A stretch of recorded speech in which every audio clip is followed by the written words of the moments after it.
Hey guys, Brad Pryor here with the Grit Branded Podcast. Hanging out with Miles Baker today. How are you, sir? Yeah, I'm good. Thank y'all for having me. Yes, sir. I didn't have to come too far. I'm just right down the road. I know, in Decatur today we're shooting, so Yeah. we haven't been doing a lot of that but here lately, but we love Decatur. One of our offices is here and do a lot of business out of it. Yeah. No, it was perfect. Savannah sent me where the directions were, and I was like, I've drove by here about every day going to Outlaw Equine. So Oh yeah, that's basically where most, and people have gone to Outlaw and they're like, oh, you're there? You know, I'm like, how do you miss the billboard? You know, you can't, but you're used to driving that drive all the time. You just don't see it. I knew where to come. I knew it'd take me 13 minutes to get here. So Yeah. So where are you from? Southwest Oklahoma.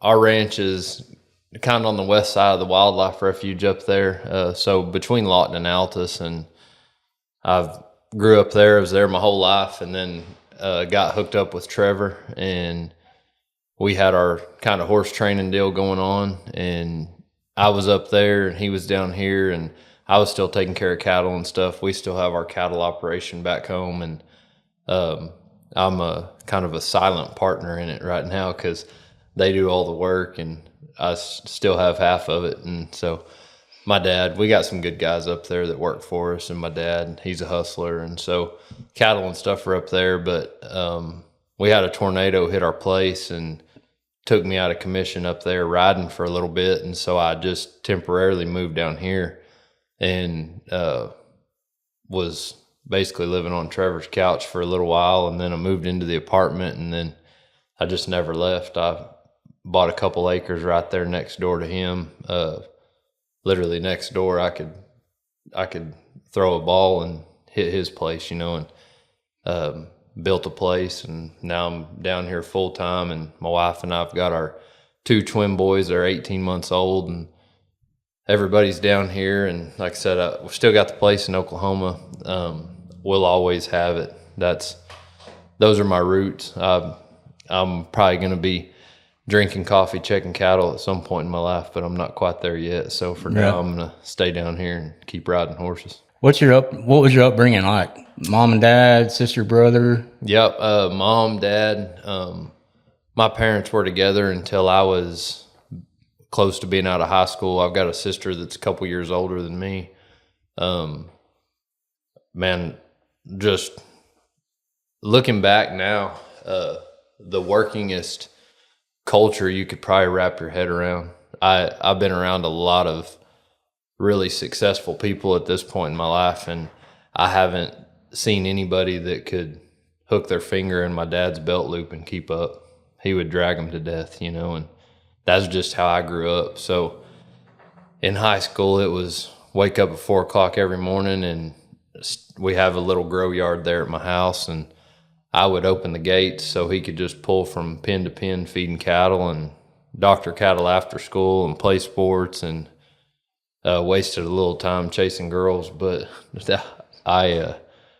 we just worked, man, and that's all that's still going on up there. My grandpas, they'll work till they can't anymore, and my dad does, and so that was just the culture. I've even kind of shifted some of my thinking and down here and being around the people I'm around and stuff, and just not trying to not work, but trying to make sure I enjoy life too. Sure. And so I've really, the last 5-6 years, started trying to make some moves and do some different things to set myself up. Trevor's been a good example because, you know, he got to retire when he was 42 or whatever, and 40 or 42, and follows his kids around, and I see it every day that the kids are the priority.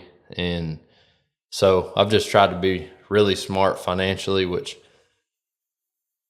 cowboy and smart and financially and stuff, those three don't always mix. Right. But I've tried to mix them, and just tried to set myself up to where I can enjoy life. And hard work's always, that's hard work and discipline's bred into me, and so that'll always be there. But just really trying to set myself up at this point in life to where I can enjoy my boys and spend time with my wife, and get back to Oklahoma and go back to just checking cattle someday, but do it for fun, you know. Right.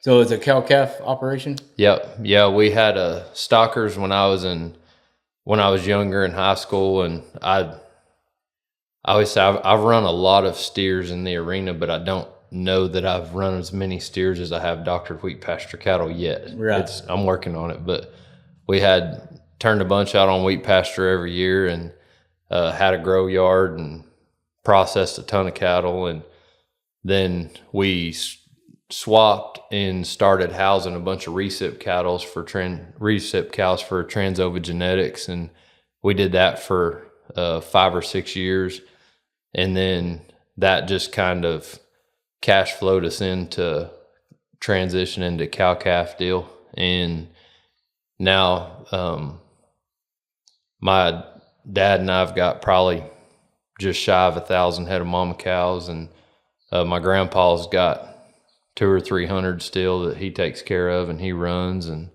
so we're just cow calf now. We still have our feed yard, but we mainly just wean our home raised calves in it and stuff. We don't put much in there anymore. What do you think you learned the most growing up around that from your father and your grandpa? I mean, obviously had a cowboy and love of a horse and an animal, but responsibility, and I know that's kind of a generic answer, but like taking care of business and having your head on a swivel all the time, you know, being aware of your surroundings and just standing on business, for lack of better terms, you know, because I see a lot of people that, man, you're like, man, I don't know that I would trust them to take care of one horse or one cow, you know. And I think back to being, you know, 14 years old, and I had my own feed route. I had my own feed truck and my own feed route, and I was feeding cattle, you know. And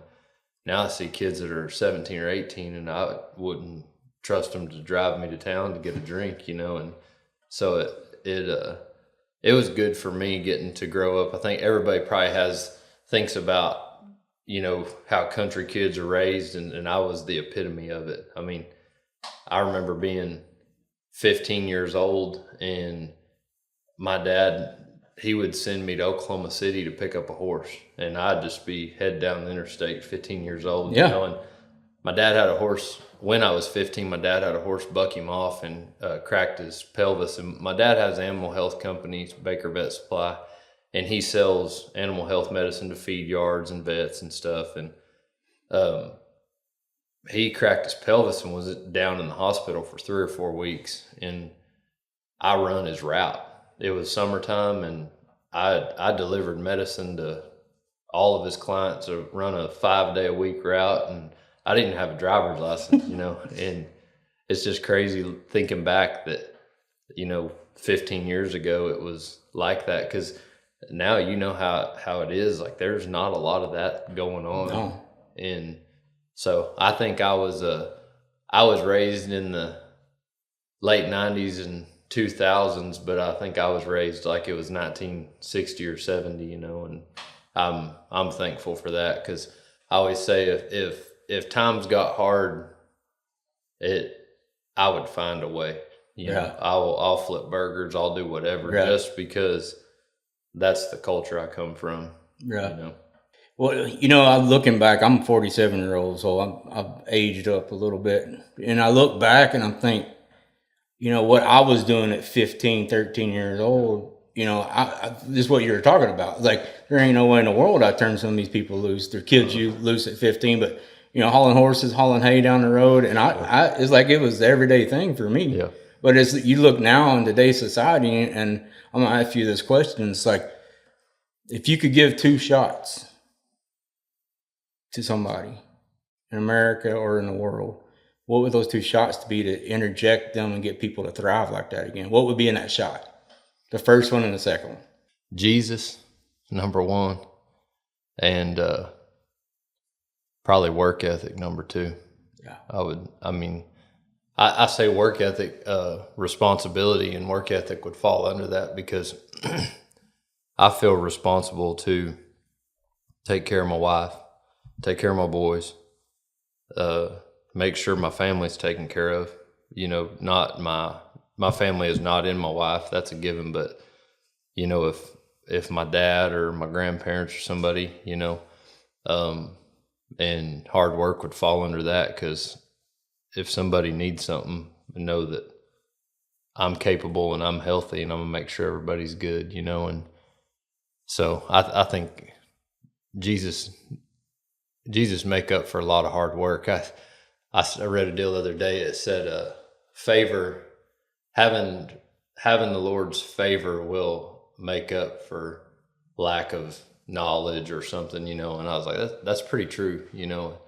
If you got the favor of the Lord, it make up for a lot of things that a dumb cowboy like myself lacks, and Right. I've been proof of that. But just if people had that whatever it takes mentality, and to just do the right thing, and I don't know, that I think that's why I was saying that about growing up, and just having that responsibility is something that you carry on in life, because I wake up every day knowing there's weight on my shoulders, and I'm not going to let these people down, Sure. And I always say that. I actually text Trevor a while back, because he's been so good for me, and spiritually, and spiritually, as a friend, financially, everything. He's invested in me as much as anybody, and I told him that. I said, I was like, I'm in a state of gratitude, so I feel like I need to tell you that I'm grateful for you and you investing in me, and I'll put it in my book of principles to live by in life, to never let you down, and to make sure that I'm the best investment you've ever made, and so, like, saying that about responsibility, like, I feel the responsibility to make sure that these people that believe in me, that stand behind me, that I'm not going to let them down, and so it'd be nice if the world had a little bit of that in them too, And that's people. A common question is like the stuff I get myself intertwined in. Start after peeing and do this next thing. Like what scares you?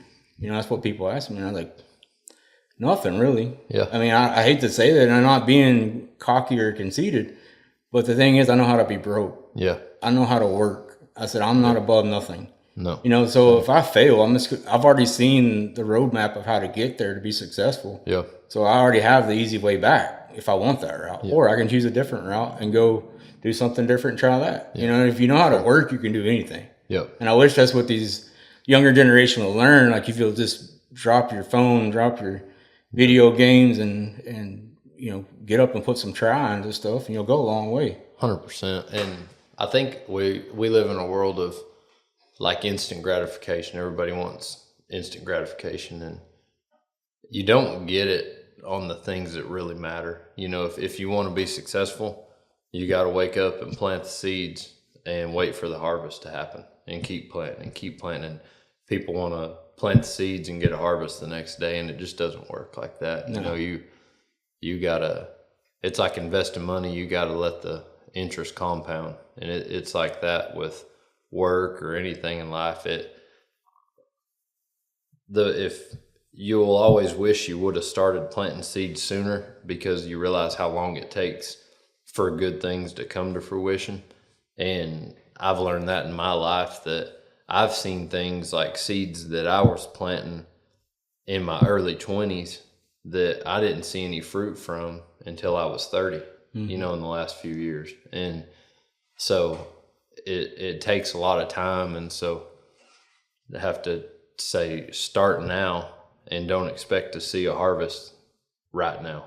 It takes time, and I think a lot of people like the instant gratification enough that they won't see that process through. They'll quit planting seeds before they have enough planted to actually see any fruit come of it, What's your wife do? She did crop insurance for a long time. She actually worked for Transova Genetics whenever we were housing all the recip cows. And then she went and did crop insurance for a while with some friends of ours that was right there close to home. And now she's just mama. So she takes care of them boys. And she runs social media stuff. Like she does mine and Trevor stuff, and so she kind of keeps all the wheels on the bus going around. But Right. she's her main deal is chasing them twin boys around. Yeah, that'll never end. No, I have twin daughters that just graduated high school. really. Yeah, they're identical twins. Yeah. And we had 2 boys before that, and then when the twins hit the ground, I'm like, that's a whole different world. Yeah. She's talking about having another one. I'm like, what are the chances of having twins again? I heard somebody say it one time. They said, I wouldn't trade my twins for the world, and I wouldn't give a nickel for another set. That's about right. Are they identical? Yep. Identical boys. That's cool. What's their names? Major and Maverick. Like it. Yep. Yeah, they're pretty awesome. That's cool. Are y'all twins in the family? Daisy's sister has identical twin boys. Okay. And so they were saying that, or, they say twins skip a generation, but I forget what the loophole was. Like they were maternal, or I don't know. But yeah, somehow we ended up. You ended up, you figured it out. Yeah. Yeah, they were telling us how it was like a 1 in 1,000 chance or something. And I was like, man, I don't. And it was like 1 in 1,000 or something. And then so they were like, well, it's even less likely that you would have twins the second time. And I'm like, I'm just not really a gambler. No. Or you can double down too. Yeah. You know what I mean? It could get worse than that. Yeah, I'm like, man, I just don't know that I'm willing to try it. Well, it's a lot up front, but as you get older, it's pretty cool. Yeah. Everybody said that the older they get, the better it gets with twins because they got somebody to play with. Yep. Have a built-in friend for life. And so I'm excited, man. We're in such a good place, like with Trevor and Shada, and I've got a really good Texas family, and I got a great family back home. But I don't get to see them every day. Sure. And my Texas family is as much real family to me as, anybody. When you found out you're having twins, what was that like? I got a funny story to tell you about my experience, so go ahead. I had to show a horse. I hadn't missed any of the doctor appointments yet. And I was showing a horse that day, and I got tied up, and I called her, and I was like, hey, I'm not going to get done showing this horse, whatever. And so she comes uptown, and she gets back home, and I get done, and I go to the house, and I go in the house, and she's crying, and I'm just like, golly. It's like I just kind of preparing myself to wrap her in my arms or whatever she needs because I knew something seemed like it wasn't good. I was like, what's wrong? Or what's the deal? And she was like, it's just a lot. And I was thinking maybe something was wrong or whatever. And she's just crying. She said, there's 2 of them. And I was like, oh, shoot. And so she was panicked for a while. And then it set in and we got to tell everybody. And it was cool after that, And now seeing them, it's awesome. I'm like, I can't imagine there just being one of them. Yeah. And so there was a little bit of panic involved, but it was fun. Well, them being in the same sack too, it's back, 18 years ago, 19 years ago, it's pretty stressful because all the technology, I was broke then, like broke. And we went to the doctor and she'd had a boy before, and we're in there in the doctor's office and they're wiggling around on her with the little sonogram, and the doctor's like, well, I can tell you what's wrong. And my heart just drops. You know what's different? Because she was real sick. Yeah. She wasn't sick with the first kid. And I'm sitting there thinking, what's going on? It just that feeling, you know what I mean? Yeah. And the doctor goes, well, there's 2 heartbeats. And me and my ex-wife was a nurse. So I was like, how in the hell is there 2 heartbeats in my kid? Yeah. I'm not thinking 2 kids. Yeah. And my ex-wife was like, dummy, it's twins. I'm like, what? How's that going to work? I mean, I can't afford 1, much less 2. But, I felt like an idiot. But I was just sitting there thinking, how does a kid have 2 hearts? You know? I wasn't even thinking that option. Yeah. So I felt like an idiot, but we got past that. No, it was fun. It was real fun because when we were telling, like, Trevor and them, we went up to his house, and I was like, they were leaving to go on vacation or something, and I wasn't going to see him for a week or so. I was like, I got you something before y'all leave. And so Dace had these shirts made that said Relentless Remuda on them, and I was like, got y'all something, and they opened it up, and they were like, oh my gosh, they was excited, and it was one deal. And then I was like, no, I really did get you something. I was just messing with you. Wanted to tell y'all we were having a baby or whatever. And I got the other present out. I gave them the other present. They opened it up, and it's Relentless Remuda #2. And they're like, shut up. And so it was just fun getting to tell everybody. Yeah. And it is awesome, man. I've been, for as long as I can remember, I get up really early, and I would stay at the barn, and I would hardly spend any time at the house. And now I get up really early, and I get done as fast as I can because I want to get back to the house, and so it really has changed me a lot. Yeah, it will. So talking about all the important stuff, let's talk about business. So how did your journey begin into the futurity horses and horse training and all that good stuff? I went to college at Oklahoma State, and I had mainly like just cowboyed and stuff, and went to all the ranch rodeos, and I team roped, but not a lot competitively. And then when I got to college, I got around some guys that roped good, and I started roping and started circuit rodeoing, and like I made the circuit finals 5 or 6 years in a row, and won the circuit finals one year, and got to go to, it was the national circuit finals. They call it the NFR Open now. But I got to do some cool stuff rodeoing, and I was about out of school, and I was going to go home and just take care of cattle. That was all I figured I would ever do. Maybe step into my dad's animal health company at some point. And riding horses just kind of flowed, because I was checking cattle, doctoring cattle all the time, and I grew up riding young horses, doctoring cattle out there in the grow yard and wheat pasture and stuff. So I've been on young horses my whole life, and I just started riding a few here and there and starting some colts for people. And I guess there was just a really big shortage of decent horse trainers because I was just real average when I got started. But all of a sudden I looked up and had a lot of horses and was making, pretty good money for no more than I was charging. And my wife and I, we just busted butts. She fed and cleaned stalls, and she had a job, and I took care of cattle and rode horses. And when I was in college, I sold Trevor a mare that at the time she was way too much horse for me, and he seen a video of me riding her on Facebook and reached out and called me and said, hey, this is Trevor Brazile. I seen a video of a mare you were riding on Facebook, and I thought somebody was messing with me, because he was my hero. Oh, yeah. And I was like, yeah, whatever. And he was like, no, seriously, Trevor Brazile, whatever. And I hang up, and he calls back. It's like, no, I was like, this really is him. And so he said, if you'll bring this mare down, if I don't buy her, I'll pay you fuel or whatever. And I was like, thinking I'll pay you to get to come down there. Right. So I brought her down, and he bought her. And so I met him through that horse. And then we did another horse trade, and I just kind of got to know him.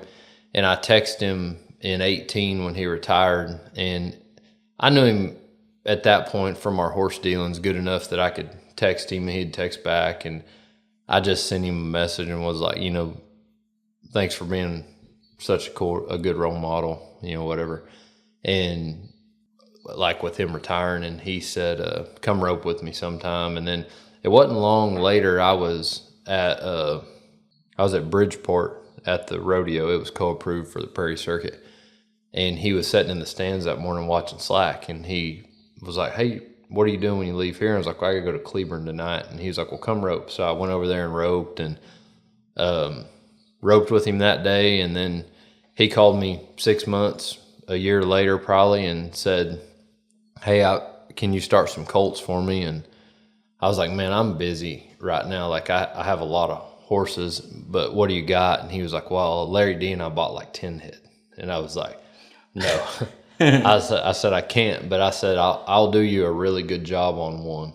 And I said, but I have these people that are been sending me horses and they're my clients and I'm obligated to them. And I think in the long run, he respected me a lot for, like, I didn't drop my people, Sure. you know, and, I started that one for him, and she was the first horse I got to show at Futurity. I asked him if I could enter her down there. I started her and used her, doctored cattle on her and everything, and started her heading. And I asked him if I could show her at the Futurity, and he said, yeah, you can pay the fees and keep the money or whatever. And I went down there and did good on her, and she was my first one that I got to show. And I bet that was in probably 2021. And then he and I just kept doing more and more stuff. And when the Futurity started, I didn't really show. I would go with him and I would warm the horses up and help him. And he may have 5 or 6 to ride and I may have one, you know, just kind of a project of my own or something. And then it just grew into what it is now. And it's been, God's dang sure had his hand in all of it all along the way, because if I look back to where I was even 5 or 6 years ago, it doesn't make any sense from any angle you look at it, from horsemanship to horse quality to the people I'm doing stuff with, the business side of it financially. I mean, none of it makes sense. Right. My wife and I talk about it all the time. Like I'm a great example of what God's capable of, because what I've got to be a part of and accomplish in the last 5 or 6 years is not feasible for me to do on my own. Right. And I'll never quit admitting that, you know. Yeah. And that's cool how that works out too. Me growing up, raised by a single mom, not having a father, grew up on ranching. That's what I thought I was going to do the rest of my life. You know, and as I got older, we built one ranch and built another one. I kind of went to college as I was building these things, and I didn't want to be in construction. I didn't want to be a business owner. But when 9/11 happened, you know, people with horses weren't spending money, so I had to go out and start day working and building stuff, and it turned into what it turned into today. And I look back and I'm like, this is not what I expected my life to be. Yeah, you know, and the group of people that I get to meet and be around and you know, pretty good money. You know, I never expected. I really just wanted to be an average person. Yeah. I never expected any more than that. Yeah. And I didn't know what I really expected, other than I just wanted a cowboy. Yeah. You know, and what crazy is how your world evolves, you know, differently than what you think. Yeah. No, 100%. I always say I always thought I would be doing good if I was getting to do a little bit of what I'm doing right now, like as a hobby, you know. Right. I thought, man, if I could get to rope or get to ride some horses or whatever, that it'd be fun, you know. And now I just, in a way, sometimes I work a lot and I'm like, man, I don't feel like I'm working at all. You know, like I feel like I need to go build some fence or do something hard, because it just doesn't feel like work. I'm putting hours in, getting to rope and ride good horses and deal with, you know, Trevor and I've got great clients, you know, people that just love the horses and want to win, and just good, loyal people. And man, we're in a great spot. And I think one thing that he and I were so on the same level and so centered in Christ, being like, he's our provider. He's where the wealth comes from. You know, our wealth doesn't come from clients. It doesn't come it comes from the Lord. And we know that that's priority. And we live like that's priority. There's not a dollar made on our place that isn't tithed on, you know. And he told me that one time I had started riding. Before he and I were partners on anything, I was just riding horses for him, and it got to where I had 7 or 8 horses at a time, of his, and it was raining in Oklahoma, and I brought them all down one day and showed them to him, and I always just tried to get the most out of my relationship with him because I didn't know how long I would have that opportunity to get to be riding his horses. And so get done riding them that day. It was pouring rain down here, and I had pulled into the indoor to load the horses, and I was about to back out, and I was like thinking, man, what's something I could like get out of him today, And so I asked him a question. I said, what made you so successful? Like all these guys, there was guys that wrote better, there's guys that were better athletes, there's guys that had more money behind them. Like what made you that dominant over everybody else? Because you look at his career, and like I've seen this in my own life, it didn't make sense. Like that many gold buckles in that short amount of time and retiring that soon. You're like, all right, there had to be some perfect equation that happened. Like you couldn't draw it up again and say, hey, if I do this, this, and this, I can make this happen. There's no this, this, and this to what he did. And he said, Malachi 3:10, if you bring your tithes, basically I'll open the gates of heaven and there'll be so many blessings you won't take it all in. And he's like, man, I've lived on that.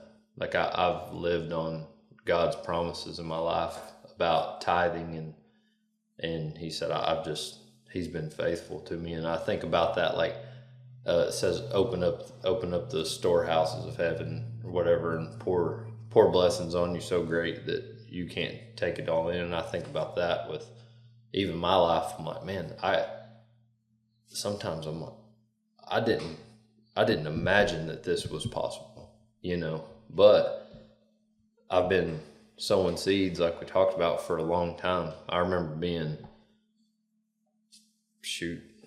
early 20s, right out of college and making $300 a week, taking care of, at the time, my dad's cattle. This was before we had all the cattle of our own and were partners, and I was riding a few horses and making $300 a week. And I would run by my dad's office and I'd get my $300 check.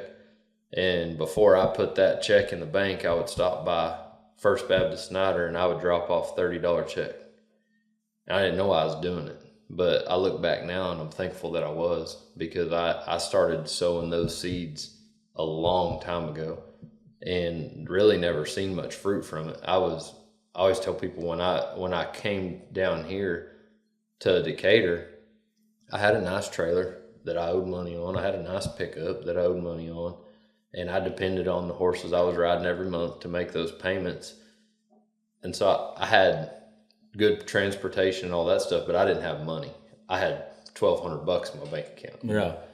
And so this is 10 years after I'd started sowing them seeds that I hadn't seen any fruit from it, And then the harvest started happening, And now my life's been, like I said, it doesn't look like it makes sense, but Trevor had put that in me from the beginning of our relationship. And I think that's something that's been really true in my life. And I've got to see it in his, and just how, if you're walking in God's promises and doing things right and living by the word, that God's favor, like I said earlier, God's favor could make up for a lot of flaws that a dumb cowboy has, Right. So people probably think I'm a lot smarter than I am, but it's not me. No, I got you. Yeah.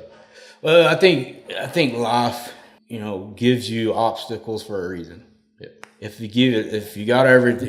the right now generation, what people expect is to get everything right away and not sow the seed so the fruit comes later. That it never works, because if I'd got everything I have now at 18, 20 years old, I'd have went through it all. Yeah. I'd have ruined it. I would not had the hard work to harness it and keep it alive. Yeah. And I think that's what people need to understand is you got to put that work in for that to be able to happen. Yeah. For you to be able to have that relationship with Trevor, you to have a relationship with the Lord, you to have a relationship with all the people you have and the clients. Like, that doesn't happen overnight. Yeah, absolutely. You guys just got to sit and wait and be patient, or go out there and just hustle until you hit all the bumps you possibly can. Maybe something will open up. Yeah.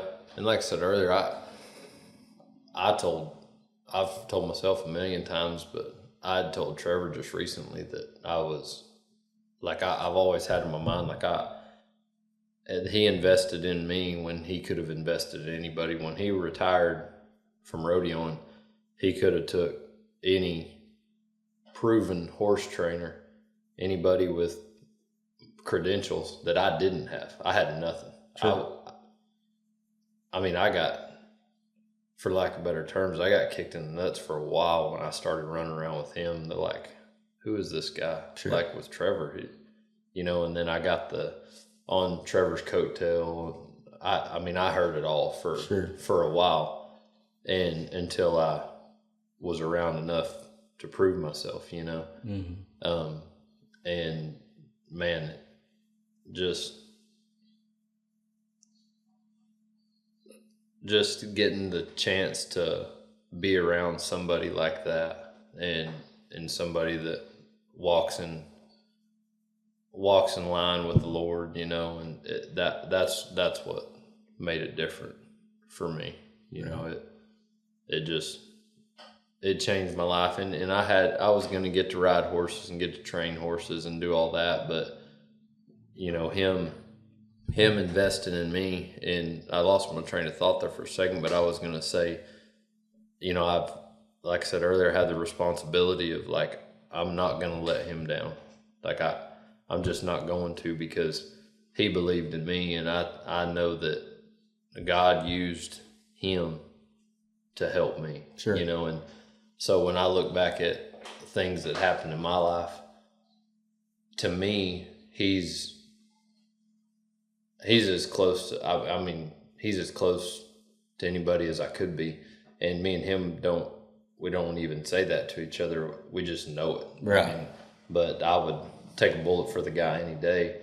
And I just always know in my life that, like, that's the guy that God used to show me his face, to show me God's face and just how good he is. And so I'll die on that hill that I'm only where I'm at because of God, and then Trevor allowing God to be in his life, because like I said, Trevor could have picked anybody and done anything with anybody that was already proven, and I had 0 credentials, and I had nothing, but I rode a horse pretty good. That's all I could. I was like, that's all I had to offer, and I had a lot of work ethic.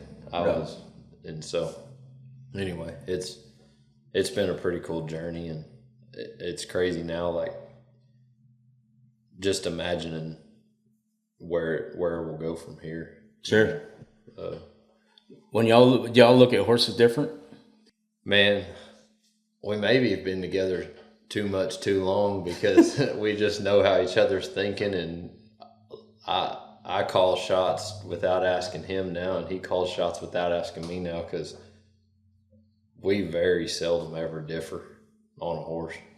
And it wasn't as bad at one point, and so, like, if he didn't like something and he was mad at it, I could start riding it, or whatever, or we could switch around. And now I'm like, if you don't like how it feels, don't even make me waste my time. I'm not gonna like how it feels either. Like, we have the same feel, and our riding style and stuff's always been comparable.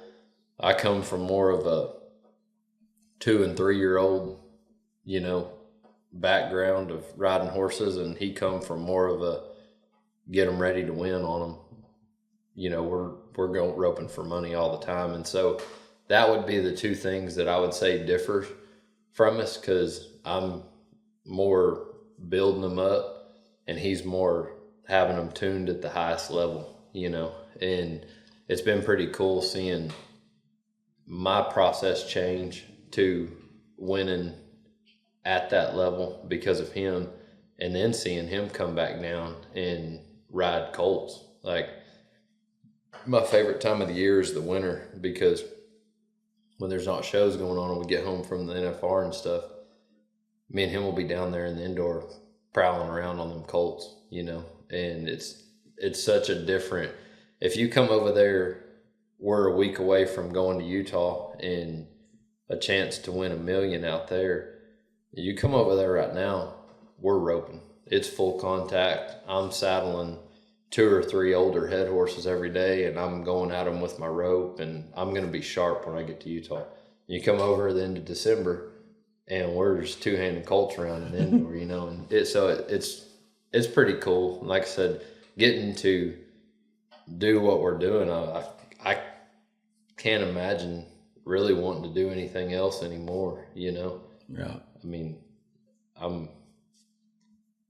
the cool thing about it, the things that I thought about that I wanted to do when I go back to like early college and was trying to pick a career, I'm like, man, I'm so thankful for, I guess, the unanswered prayers, as Garth Brooks would say, because I'm like, I would be miserable and making a lot less money. And so I'm getting to do that and getting to do it with Trev, and I'll never take that part of it for granted either.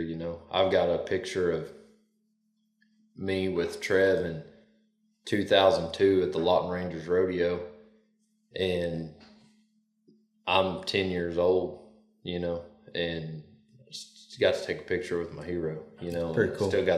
Still got that. And then in 1 week, I'm going to be the one heading steers for him, for him to win $1 million, And so I was talking to my wife about that the other day, and I read it in an article online that it just said, it was talking about the horse he was riding, and that, who we had sold her to, and we had her in training. And he said, he was talking about how he was getting her ready to go and stuff. And then he said that I'll have miles spinning for me, I told my wife, I was like, if you would have told me 7, 8, 10 years ago that, hey, someday, I don't know how this is going to happen, but you're going to be partners with Trevor, and he's going to have a chance to rope for $1 million, and he's going to want you heading for him.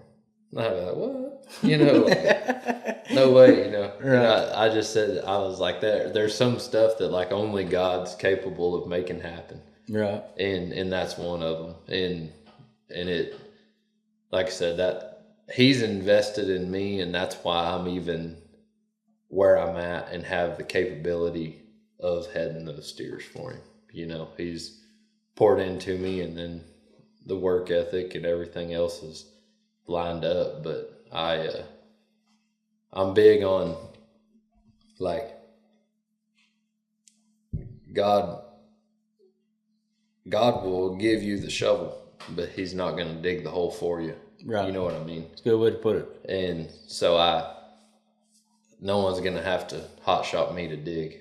Sure. I'm digging, because when I get my opportunity, I'm going to make sure I'm ready for it, And so I don't know, it's just been really cool. I really enjoy talking like this, because I don't reflect on that kind of stuff much. It almost gives me kind of a heart of gratitude, because I get to think about this stuff and talk about it, and then I realize just how cool it is, Well, good luck. Thank you for hanging out with us. Thanks. Thank y'all for having me. Yes, sir.